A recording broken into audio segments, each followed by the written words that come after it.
পরবর্তীতে আমাদেরকে বিডিআর বিদ্রোহের তকমা দিয়ে জেল হাজতে প্রেরণ করার কথা চলে। আপনারা কি চাকরি ফেরত চান? চাকরি ফেরত দিতে হলে শরীরটা ভিজাইতে হবে, চাকরি ফেরত দিতে হলে ত্যাগ তিতিক্ষা দেখাইতে হবে।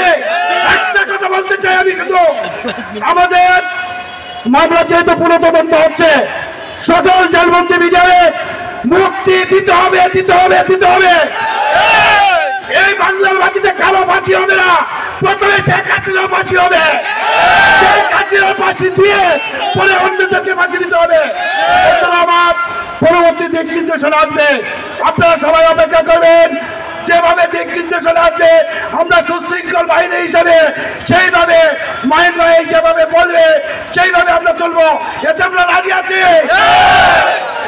প্রয়োজনে আরেকবার জীবন দিব, কিন্তু এই বৈষম্যহীন বাংলাদেশে আমাদের দাবি আদায় করে ছাড়বো ইনশাল্লাহ।